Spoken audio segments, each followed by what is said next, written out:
Liquidity ये market का एक फ्यूल है जिसमें बड़े प्लेयर्स अपना गेम खेलते हैं। एक ऑपरेटर का ऐसा जाल जिसमें ज्यादातर ट्रेडर्स फंस जाते हैं और उनके मैक्सिमम स्टॉप लॉस वही हिट हो जाते हैं। अगर आपने लिक्विडिटी को समझ लिया तो मार्केट देखने का आपका नजरिया ही बदल जाएगा। इस वीडियो में मैं लिक्विडिटी को दो टाइप्स में तोड़कर समझाने वाली हूँ, इंटरनल और एक्सटर्नल लिक्विडिटी, वो भी चार्ट और ड्राइंग एग्जाम्पल के साथ, सिंपल और इजी लैंग्वेज में। और मैं गारंटी करती हूँ अगले कुछ ही मिनट्स के बाद आप लिक्विडिटी को पहचानना सीख जाओगे। तो चलिए बिना टाइम वेस्ट किए शुरू करते हैं। तो सबसे पहले हम लोग बात करते हैं एक्सटर्नल लिक्विडिटी क्या होता है, और हम लोग एक्सटर्नल लिक्विडिटी को समझते हैं। हम लोग इंटरनल लिक्विडिटी को बाद में समझेंगे। तो आप देख सकते हो यहाँ पे मैंने एक डायग्राम निकाली हुई है। पुल बैक लेने के बाद अभी देख मोस्ट ऑफ द टाइम आप देखोगे कि ब्रेक ऑफ स्ट्रक्चर होने के बाद एक बड़ा पुल बैक आता है। वो क्यों आता है मैं आपको समझाने वाली हूँ अभी।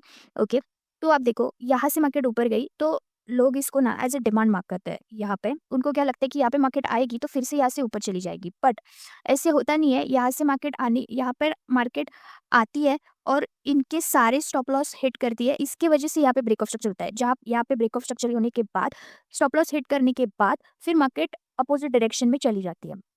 ओके, फिर आप देख सकते हो यहाँ पे एट दिस पॉइंट, यहाँ पे एक एग्जांपल है। ये आपका एक डबल टॉप इसको बोला जाता है। आप लोग इक्वल हाई भी बोल सकते हो और डबल टॉप भी बोल सकते हो। ओके, यहाँ पे एज अ कुछ कुछ रिटेलर्स जो होते हैं जो यहाँ पे इसको as a resistance zone mark करते हैं, क्योंकि यहाँ से दो बार मार्केट नीचे गई है तो उनको लगता है तीसरी बार भी आएगी तो मार्केट नीचे चली जाएगी। एट दिस पॉइंट यहाँ पे वो सेल कर लेते हैं। यहाँ पे सेल करने के बाद उनके स्टॉप लॉस ऊपर रखते हैं, बट मार्केट क्या करती है, कुछ लोग यहाँ पे एज अ रेजिस्टेंस जोन उसको सेल करते हैं। तो मार्केट यहाँ पे क्या करेगी, या यहाँ पे रिटेलर्स क्या करते हैं, यहाँ पे एंट्री लेते हैं। एट दिस पॉइंट एंट्री लेते हैं और फिर उनके स्टॉप लॉस यहाँ पे रखते हैं। तो ऑपरेटर उनके स्टॉप लॉस कलेक्ट कर लेते हैं।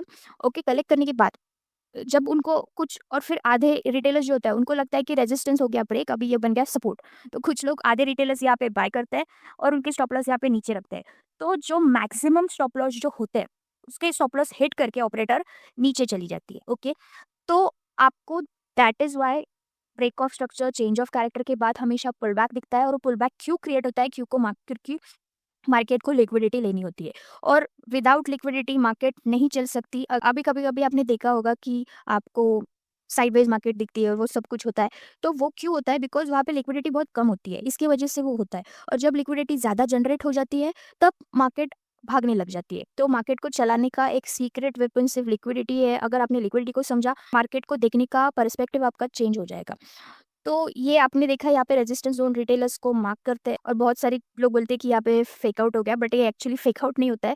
ये एक्चुअली एक एक्सटर्नल लिक्विडिटी होती है। ऑपरेटर्स को पता नहीं है कि हमारी स्ट्रैटेजी क्या है, हमारा हम लोग कौन से बेसिस पे ट्रेड ले रहे हैं, उनकी भी कोई स्ट्रैटेजी नहीं है ऑपरेटर्स की। वो सिर्फ हमारे ऑर्डर्स देखते हैं, नंबर ऑफ ऑर्डर्स देखते हैं। वहाँ पे हमारे नंबर ऑफ ऑर्डर्स जहाँ पे ज़्यादा होते हैं, वहाँ पे रिटेलर्स के नंबर ऑफ ऑर्डर्स जहाँ पे ज़्यादा होता है वहाँ पे वो उनका ट्रेड्स प्लेस करते हैं और मार्केट हमारे अपोजिट डायरेक्शन में भगा के लेके जाते हैं। तो हमको उसी चीज़ का ध्यान रखना है और उसके बेसिस पे ही हमको ट्रेड्स लेना है। ओके, अगर आप देखोगे तो मुझे इस वीडियो में क्या दिखाई दे रहा है कि यहाँ पे दिस इज अवर इंड्यूसमेंट, और इंड्यूसमेंट को लेने के बाद फिर मार्केट नीचे चली गई। तो हमारा inducement is also our liquidity. Okay, तो लिक्विडिटी को एक पार्ट हमारा हो चुका है इंड्यूसमेंट, हम लोग ये सेकंड पार्ट कर रहे हैं। ओके, तो सिंपल चीज़ में अगर आपको समझ गया तो मैंने आपको बताया कि दिस लिक्विडिटी कैसे वर्क करती है। एक्सटर्नल लिक्विडिटी मतलब क्या होता है, एक्सटर्नल लिक्विडिटी मतलब हमारे हाई और लो के यहाँ पे ही होती है और उसको ग्रैब करने के बाद फिर मार्केट भाग जाती है। तो आपने ड्राइंग एग्जाम्पल के साथ समझ लिया अभी कि एक्सटर्नल लिक्विडिटी क्या होता है। मैं तो गाइज आपने यहाँ पे देख लिया होगा कि मैंने यहाँ पे कुछ डायग्राम्स बनाई हुई है। ये कॉमन पैटर्न्स होते हैं जो लिक्विडिटी क्रैप करने के टाइम पे क्रिएट होते हैं। इससे भी और ज़्यादा पैटर्न्स होंगे, बट मैंने एक जस्ट कॉमन अंडरस्टैंडिंग के लिए ये पैटर्न्स लिए हुए हैं। तो चलिए अभी हम लोग स्टार्ट करते हैं इसको, एक एक चीज़ से हम लोग इसको समझते हैं। ओके, तो आप देख सकते हो यहाँ पे फर्स्ट डायग्राम पे दिस इज यहाँ पे equal low double bottom pattern. अभी ये क्या है, अभी देखो यहाँ पे यहाँ से मार्केट यहाँ पॉइंट से ऊपर गई है, फिर यहाँ से फिर से मार्केट ऊपर गई। तो लोगों को क्या लगता है this is our demand zone और this is our support zone, वो लोग इक्वल लो डबल बॉटम इसको मार्क करते हैं। तो रिटेलर्स क्या करेंगे एट दिस पॉइंट, मैं यहाँ पे मार्क करती हूँ, एट दिस पॉइंट वो एंट्री लेंगे और उनके फिर entry demand by side entry लेंगे और उनके स्टॉप लॉस वैसे रख देंगे। तो मार्केट क्या करेगी, इसको यहाँ से नीचे आ जाएगी। मैं जूम करती हूँ सो दैट आपको समझ में आ जाएगा। मार्केट क्या करेगी, यहाँ से आ जाएगी नीचे, एट दिस पॉइंट उनके स्टॉप लॉस लेगी और फिर मार्केट रिवर्स भाग जाएगी। ओके, तो इसको बोला जाता है डब इक्वल लो और डबल बॉटम पैटर्न। तो ये एक कॉमन पैटर्न है जो लिक्विडिटी के टाइम पे, इंटरनल लिक्विडिटी के टाइम पे क्रिएट होता है। और फिर नेक्स्ट हम लोग जाते हैं इक्वल हाई और डबल टॉप पैटर्न। ये सेम ही है, इक्वल लो के उल्टा है। सेम चीज़ से, सेम लेवल से अगर मार्केट रेजिस्टेंस ले रही है, एट दिस पॉइंट आप देख सकते हो यहाँ से मार्केट नीचे गई, तो रिटेलर्स को लगता है कि यहाँ से फिर से मार्केट नीचे चली जाएगी, तो यहाँ पे उनके ऑर्डर्स वो रख लेते हैं और उनके ऑर्डर्स लेने के बाद फिर से यहाँ पे एट दिस पॉइंट उनके ऑर्डर्स एसएल हिट हो जाते हैं और इसको हिट होने के बाद फिर मार्केट नीचे चली जाती है। ये एक कॉमन पैटर्न्स होता है और ये बहुत ज़्यादा दिखते हैं।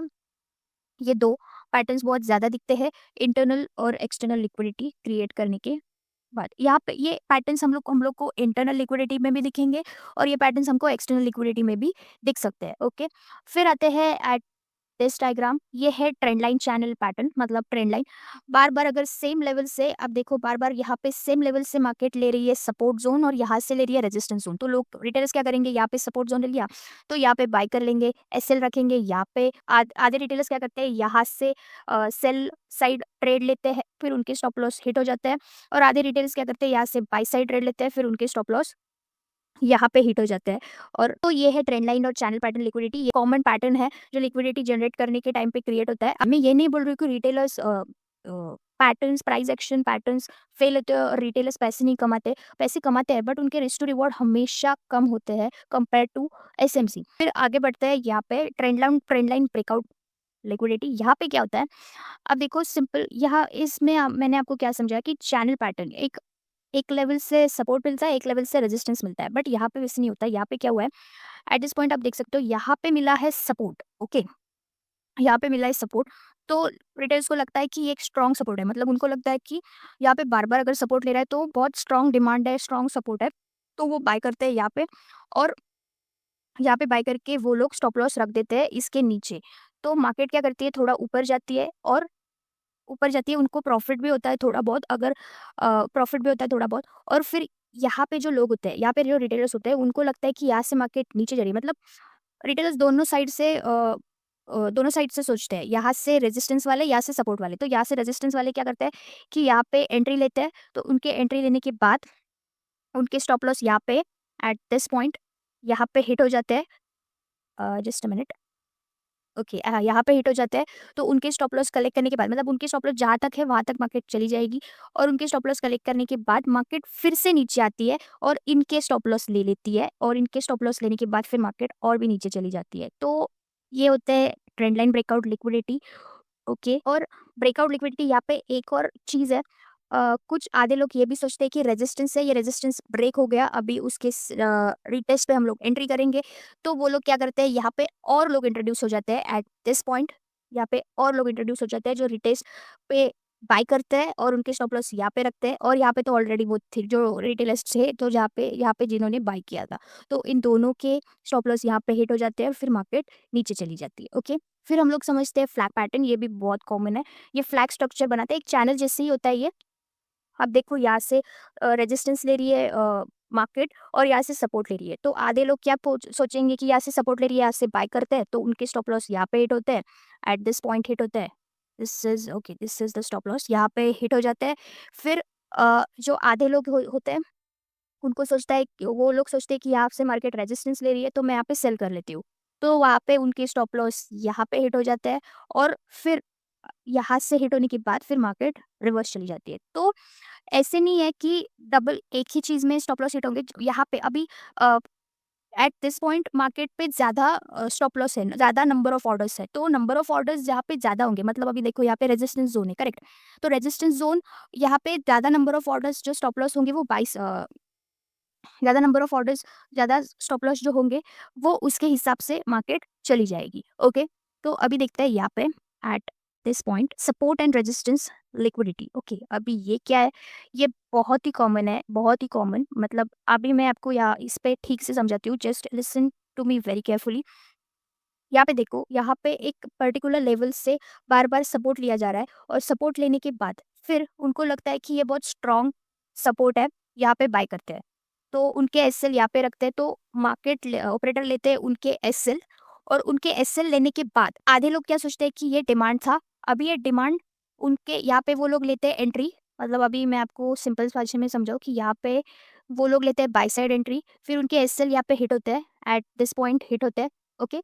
ये वन सिनेरियो आधे लोग करते हैं, एसएल हिट होते हैं और फिर आधे लोग क्या सोचते हैं कि ये डिमांड है ना, वो डिमांड हो गया फेल। तो अभी ये हो गया सप्लाई, मतलब जो सपोर्ट है वो हो गया अभी फेल। तो यहाँ पे आने के बाद, अभी यहाँ पे आने के बाद उनको लगता है कि यहाँ पे अगर आया मार्केट, तो यहाँ से फिर से मार्केट चली जाएगी नीचे एट दिस पॉइंट। तो वो लोग क्या करते हैं कि यहाँ, आधे लोग क्या करते हैं यहाँ पे सेल कर लेते हैं और फिर स्टॉप लॉस, अभी यहाँ पे ये लास्ट स्विंग यहाँ पे दिख रहा है तो वहाँ पे रखेंगे, यहाँ पे रखेंगे, यहाँ पे रखेंगे, कोई पे मतलब उनके स्टॉप लॉस को वैसे रख देते हैं। और फिर मार्केट क्या करते हैं, ऑपरेटर क्या करते हैं, इनके सारे स्टॉप लॉस ले लेते हैं और फिर ऑपरेटर मार्केट अलग अपोजिट डायरेक्शन में भाग जाती है। तो गाइज ऐसे होता है और मैंने आपको समझा दिया एक्सटर्नल इंटरनल और external liquidity with drawing example कैसे होता है। आई होप आपको समझ गया होगा। मैं अभी आपको क्विकली चार्ट पे दिखाती हूँ कि उसको कैसे आइडेंटिफाई करते हैं, सो दैट आपको समझ में आ जाएगा। और आपको अभी दोनों दोनों चीज़ें मैं आपको बताने वाली हूँ, अभी इंटरनल और एक्सटर्नल लिक्विडिटी को कैसे आइडेंटिफाई करते हैं चार्ट में भी, ओके। तो मैं आपको अभी यहाँ पे बताती हूँ। यहाँ से हम देखते हैं, मैंने निफ्टी का 15 मिनट का चार्ट लिया हुआ है और मैं अभी इस लेवल से आपको बता रही हूँ। आपको कौन से भी लेवल से आपने देखना स्टार्ट किया तो आपको समझ में आ जाएगा कि वहाँ पे लिक्विडिटी ही जनरेट हुई है, लिक्विडिटी को ही लिया है और लिक्विडिटी को लेने के बाद ही रियल मूव आया है, ओके। तो आप देख सकते हो यहाँ पे एट दिस पॉइंट यहाँ पे एक रेजिस्टेंस जोन है, करेक्ट। मतलब रिटेलर्स को जो ईज़ी दिखेगा वो होगा रेजिस्टेंस ज़ोन। यहाँ से मार्केट बार-बार नीचे आ रही है, तो ये हो गया हमारा रिटेलर्स का रेजिस्टेंस ज़ोन। तो वो लोग क्या करेंगे, यहाँ पे लेंगे सेल साइड ट्रेड, शॉर्ट करेंगे वो यहाँ पे और उनके स्टॉप लॉस यहाँ पे हो जाएँगे हिट एट दिस पॉइंट। आप देख सकते हो यहाँ पे हिट हो जाएँगे। अभी आप देखो कि यहाँ पे मूव कितना बड़ा हुआ, ये जो मूव है वो कितना बड़ा आया हुआ है। क्यों? बिकॉज़ ये जो मूव आया हुआ है ना, वो सारे इनके एसएल है और तो ज़्यादा नंबर ऑफ एसएल जहाँ पे होंगे, वहाँ तक वो मूव आएगा, ओके। तो एक सिंपल ये हो गई, this one is our external liquidity. मैंने क्या बोला था कि मेजर हाई और लो के यहाँ पे जो यहाँ पे जो मूव आता है, दिस इज़ अवर लिक्विडिटी जो लाई करती है, वो होती है एक्सटर्नल लिक्विडिटी। तो ये हो गई हमारी एक्सटर्नल लिक्विडिटी, ओके। तो एक्सटर्नल लिक्विडिटी को लेने के बाद अभी आप देखो, ये हो गया हमारा break of structure, valid break of structure I will say, this is our valid break of structure, okay. और ये हमारा हो गया major low, this is our major low and this is our major high. This one is our major. Where is major high? Okay, this one is our major high. Okay, तो major high, okay. फिर market ने यहाँ पे दिया break of structure और फिर यहाँ से मार्केट चली गई ऊपर, ओके। एट दिस पॉइंट हम हमारी मार्केट चली गई ऊपर, फिर से यहाँ पे मार्केट ने पुल बैक लिया। अभी मैं आपको समझाती हूँ कि ये पुल बैक मार्केट ने क्यों लिया, ओके। यहाँ पे ब्रेक ऑफ स्ट्रक्चर हो गया और ब्रेक ऑफ स्ट्रक्चर होने के बाद फिर यहाँ से देख सकते हो आप, this is our trend line, this is our trend line. कुछ लोग ना इसको ऐसे भी मार्क करेंगे, कुछ लोग इसको ऐसे मार्क करेंगे। जस्ट अ मिनट, मैं इसको मार्क कर लेती हूँ सो दैट आपको समझ में आएगा। कुछ लोग इसको ऐसे मार्क करेंगे और कुछ लोग ना इसको ऐसे भी मार्क करेंगे, ओके। मतलब एक सिंपल लैंग्वेज में अगर आपको बताऊँ तो उनके हिसाब से वो लोग अब मार्क कर लेते हैं ट्रेंड लाइन को। तो आप देखो यहाँ पे सपोर्ट लिया हुआ है, यहाँ पे सपोर्ट लिया है, तो बार-बार एक ही लेवल से वो ऊपर जा रही है। तो यहाँ पे रिटेलर्स क्या करेंगे, यहाँ पे आएँगे, यहाँ पे कर लेंगे बाय, एसएल रखेंगे कुछ लोग यहाँ पे, कुछ रिटेलर्स यहाँ पे रख लेंगे। पे उनके सारे एसएल ज़्यादा नंबर ऑफ ऑर्डर्स है और यहाँ पे हिट होने के बाद ही फिर मार्केट ऊपर चली गई, अपोजिट डायरेक्शन में भाग गई, ओके। तो आप देख सकते हो यहाँ पे एक ये जो ट्रेंड लाइन आप देख रहे हो, इसको बोला जाता है internal liquidity, okay. Major high और लो के टाइप में होती है वो एक्सटर्नल लिक्विडिटी होती है और ये जो बीच में आप देख सकते हो ये अंदर जो होती है, this one is called internal liquidity. अभी यहाँ पे ट्रेंड लाइन बनी हुई है, इसकी वजह से मैंने आपको ट्रेंड लाइन का एग्जाम्पल दिया। अभी देखो यहाँ पे भी कितने टाइप से मैं आपको बता सकती हूँ। यहाँ पे भी एक रेजिस्टेंस जोन बना हुआ है, दिस इज ऑल्सो रिटेलर्स को लगेगा कि यहाँ पे रेजिस्टेंस जोन है। तो ये हो गया डबल बॉटम का, डबल टॉप और डबल टॉप का ट्रेड और डबल टॉप का पैटर्न। वहाँ पे वो लोग सेल कर लेंगे आधे लोग, फिर यहाँ पे इनके एसएल हिट हो जाते हैं। इसके वजह से ये बड़ी कैंडल आई हुई है। आपको अभी समझ में आ गया कि ये बड़ी कैंडल्स क्यों आती है, बिकॉज यहाँ पे बहुत ज़्यादा नंबर ऑफ ऑर्डर्स है, दैट इज़ वाई यहाँ पे बहुत बड़ी कैंडल्स आई हुई है, ओके। तो यहाँ पे कैसे होंगे कि यहाँ पे हमको पता है कि यहाँ पे लिक्विडिटी ट्रेंड लाइन यहाँ तक बनी हुई है, तो हम लोग गेस कर सकते हैं कि हाँ बाबा, यहाँ तक तो पुल बैक तो पक्का आएगा। यहाँ तक फुल बैक पक्का आएगा, मतलब यहाँ तक सिर्फ लिक्विडिटी ग्रैब करने का ही काम होगा और उसके नीचे फिर हम लोग कुछ order flow, order block, POI zones shortly mark करके हम लोग उसके हिसाब से एंट्री ले सकते हैं। मैं अगर आपको यहाँ पे बताऊँ मेरा सेटअप कैसा होगा, this is trend line liquidity. ये तो हमने गेस कर लिया कि ये ट्रेंड लाइन लिक्विडिटी है। फिर यहाँ पे ये मेरा एक इंड्यूसमेंट हो गया, as per my rules this is my inducement. और इस इंड्यूसमेंट को मार्क करके फिर मुझे पता चला कि यहाँ तक तो लिक्विडिटी सिर्फ जनरेट क्रैप होने वाली है। यहाँ पे एक रेजिस्टेंस जोन बन गया, मतलब यहाँ पे मुझे समझ में आ गया कि ये जो मूव आएगा वो बहुत बड़ा मूव आएगा। और यहाँ पे नीचे मेरा POI zone as per conditions, as per rules, as per my rules वो क्रिएट हो चुका है। तो मैं यहाँ पे एंट्री लूंगी लोअर टाइम फ्रेम की कंफर्मेशन के साथ। मेरा एसएल यहाँ पे रख दूंगी और मेरा टारगेट यहाँ पे रख दूंगी। आप देख सकते हो कि ये सिंपल, सीधी, सरल लैंग्वेज में और सिंपल रूल्स को फॉलो करके ये मेरी एंट्री हो गई। ओके, तो आप देखो मैंने कुछ नहीं किया, मैंने सिर्फ लिक्विडिटी को आइडेंटिफाई किया है और मेरे POI zones according to that मैंने स्ट्रक्चर करे हुए हैं और उसके हिसाब से ही मार्केट मैंने ट्रेड किया हुआ है। तो मेन थिंग मैं क्या कर रही हूँ कि मैं लिक्विडिटी को आइडेंटिफाई कर रही हूँ। अभी आप आगे बढ़ते हैं, ये हो गया break of structure, this is the break of structure. फिर से ब्रैलेट ब्रेक ऑफ स्ट्रक्चर हो गया। ये ब्रेक ऑफ स्ट्रक्चर होने के बाद फिर से पुल बैक आया। अभी कुछ लोग क्या करेंगे यहाँ पे फिर से यहाँ पे क्या करेंगे, आधे लोग करेंगे या इनको समझेंगे रेजिस्टेंस जोन और इसको यहाँ पे सेल कर लेंगे और सेल करने के बाद उनके स्टॉप लॉस यहाँ पे हिट होंगे। ओके, और आधे लोग यहाँ पे क्या करेंगे कि इसको समझेंगे कि ये रेजिस्टेंस जोन हो गया ब्रेकआउट, रेजिस्टेंस जोन हो गया फेल, और यहाँ पे रिटेस्ट पे आधे लोग कर लेंगे बाय, आधे लोग कर लेंगे यहाँ पे बाय। और उनके एसएल कुछ तो ऐसे यहाँ पे और यहाँ पे, मतलब कैसे भी यहाँ पे वेर इज उनके एसएल ले लेंगे। आधे लोग तो यहाँ पे भी एसएल रखेंगे, आधे लोग यहाँ पे रखेंगे उनके हिसाब से। तो मार्केट क्या करेगी, उनके एसएल लेगी और फिर मार्केट ऊपर चली जाएगी। अब मतलब अब देखो कि मेरे सेटअप में सब कुछ है। अभी मैंने यहाँ पे आपको बताया कि यहाँ पे ट्रेंड लाइन हुई, फिर यहाँ पे रेजिस्टेंस जोन था, डबल टॉप हुआ था। तो मुझे समझ में आ गया कि हाँ, कंफर्मेशन मिल गया कि हाँ बाबा यहाँ पे बड़ा मूव आएगा। तो मैंने उसके हिसाब से मेरा सेटअप बनाया हुआ है, उसके हिसाब से किया है। तो मेन थिंग मेरे सेटअप में यह है लिक्विडिटी। वो लिक्विडिटी को कैसे आइडेंटिफाई करते हैं वो मैंने आपको बताया हुआ है, इंटरनल और एक्सटर्नल लिक्विडिटी दो टाइप में, उसके चार्ट और ड्रॉइंग एग्जाम्पल के साथ।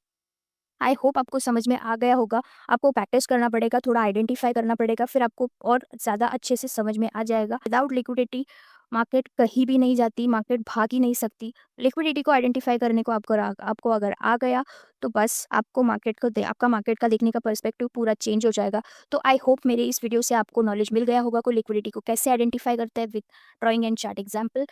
ऐसी वीडियो में अगर मैं आपको मिलूँगी। और हाँ, आपको नहीं पता है कि इंड्यूसमेंट को कैसे आइडेंटिफ़ाई करते हैं और उसको कैसे एनालाइज़, उसका कैसे इम्पोर्टेंस क्या होता है, तो मेरे इस वीडियो पे आप क्लिक करके देख सकते हो, आपको इंड्यूसमेंट की नॉलेज मिल जाएगी। और ऐसे ही वीडियो में मैं आपसे ऐसे ही एक और स्मार्ट स्मार्ट कंटेंट में मैं आपसे मिलती रहूँगी। तब तक के लिए keep trading and happy trading. Thank you guys.